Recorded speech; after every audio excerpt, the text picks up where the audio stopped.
Hi, and welcome to my video, and stay tuned to find out about the grisly case of the Freddy Krueger killer. As we all know, Mr. Krueger has a cutting sense of humor and razor-sharp wit. Okay, enough with the puns. So without further ado, let's begin with a joke. Why was Freddy Krueger late for work? Because the traffic was a nightmare on Elm Street. Man, that was side-splittingly funny. But did you know? Wes Craven took inspiration for his demonic dreamstalker from the case of a young Cambodian refugee child who would scream in terror every time she fell asleep. She told her parents there was an evil being in her dreams and it wanted to kill her, and so she refused to sleep. Deprived of sleep for weeks, her parents found her dead after she failed to wake from one such terrifying dream. This was a real-life phenomenon that affected multiple people who had fled from the war-ravaged lands of Cambodia and was known as Asian Death Syndrome, in which healthy people would die in their sleep due to the stress of their nightmares. Krueger's hideously scarred look was inspired by a childhood memory that scared Wes Craven witless when a homeless man had peered into his bedroom window. The name of Freddy Krueger was taken from Wes Craven's childhood bully, who was known as Fred Krueger. Krueger was originally meant to be a child molester, but the script had to be changed when a high-profile case of child molestation arose at the same time the film was made.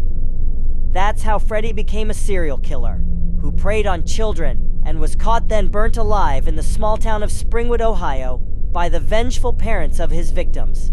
This traumatic event led to his transformation into the dream-haunting nightmare that preys on the town's teenagers. His burnt skin is a visual representation of the all-consuming sins of his past and the darkness that eats him from within. Freddy stands out amongst his horror peers as having the unique ability to murder his victims by entering their dreams, mentally and physically torturing them for his own sadistic pleasure before dispatching them in gruesome fashion. This is why he has stuck in the psyche of audiences over the decades, because once you enter his nightmare realm, chances are you'll never leave. Ever wondered why Freddy is so disturbed and evil? It stems from abuse he received throughout his childhood, from his alcoholic stepfather, whom he murdered, but goes much further back, all the way to 1941, when his mother, serving as a nun at the Weston Hills Psychiatric Institute, was accidentally locked in the asylum overnight and was brutally beaten and raped hundreds of times by the criminally insane inmates. His mother's name is Amanda Krueger. Her child Freddy is known as the bastard son of 100 maniacs. Krueger is known for his dark sense of humor and aplomb for delivering killer one-liners before dispatching his victims, adding charm to his sadistic personality. Some of Krueger's most epic quotes are, "Welcome to prime time, bitch," and "This is God," and were improvised by actor Robert Englund during filming. Freddy has also made several unexpected cameo appearances outside of the Nightmare on Elm Street franchise. These include appearances in Jason Goes to Hell: The Final Friday, and most notably Freddy vs. Jason, in which there's a scene where Freddy has Jason trapped in the dream world and air humps him, throwing him across a room. Go check it out. Freddy at his killer best. Krueger grows in strength by feeding on the fear of his victims. The more terrified they are, the more powerful he becomes in their nightmares. This creates a vicious cycle of terror that has fueled many a sequel, as Freddy Krueger is repeatedly killed by his victims, only to return in the next installment. This ability to repeatedly come back from the dead alludes to his constant presence, being a manifestation of the collective fears of the people of Springwood. Johnny Depp made his acting debut in the film A Nightmare on Elm Street. He also had a brief cameo role in the movie's 6th installment. One of his major breakthrough roles was starring as Edward Scissorhands. You can draw your own parallels with that one. Freddy's signature weapon is a glove with razor-sharp blades attached to the fingers. The idea of the iconic bladed glove was inspired by Craven's pet cat. The glove was originally conceived as a way to make Krueger's kills more personal and intimate, as he enjoys tormenting his victims up close. The glove underwent several design changes before filming began. The blades were originally attached to a garden glove, but the design didn't look right, so was refined to include a custom-made leather glove with copper blades for better on-screen look. It's reported Robert Englund accidentally cut himself with the glove's blade the first time he tried it on.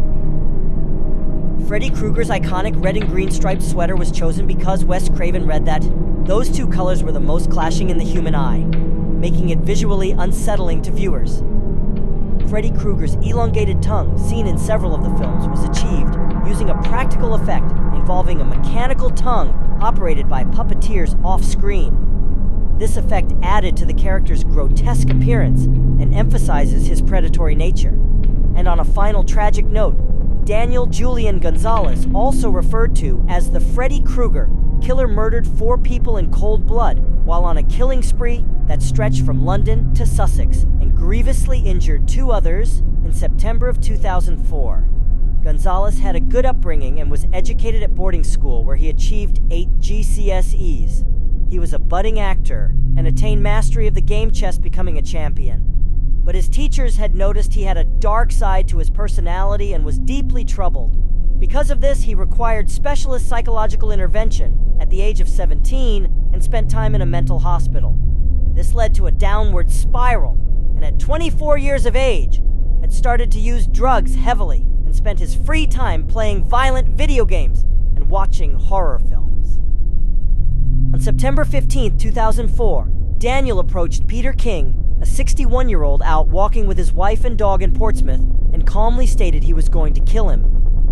After this unsuccessful attempted murder, he escaped to Hove and brutally stabbed Marie Harding, a 76-year-old pensioner.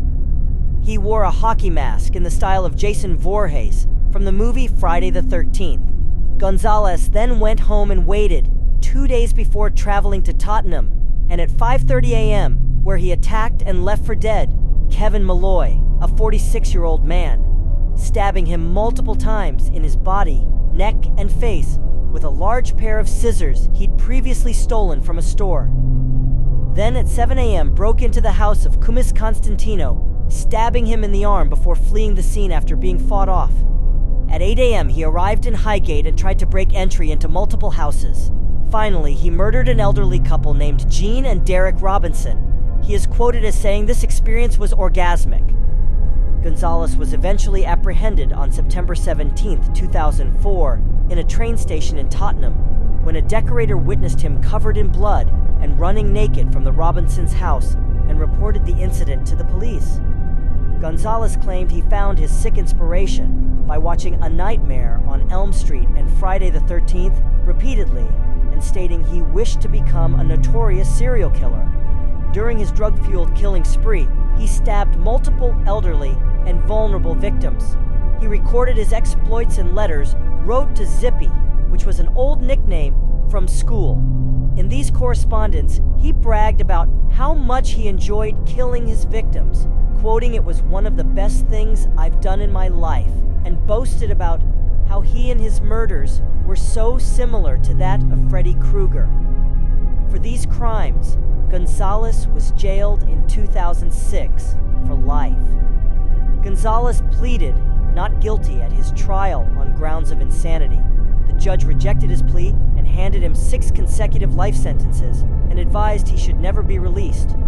During his imprisonment, Daniel had multiple suicide attempts where he tried to bite through the arteries in his arms, shocking his doctors, and required constant supervision by guards dressed in full riot gear. While in Broadmoor High Security Hospital for psychiatric patients, he committed suicide using the broken edge of a music CD case on 9th August 2007. Gonzalez's mother had begged authorities for help and had wrote a letter to her local MP stating how difficult it had been and how she felt failed by authorities in getting mental health support for her son. In her letter, she cited, "Does my son have to commit murder to get help?" Thanks for watching. And if you want a more in-depth dive into the shockingly brutal and tragic case, check out the channel True Crime Central. Daniel Gonzalez, Copycat Killers, Season 1, Episode 8, and don't forget to slash that like button and subscribe for more geniusly scary content.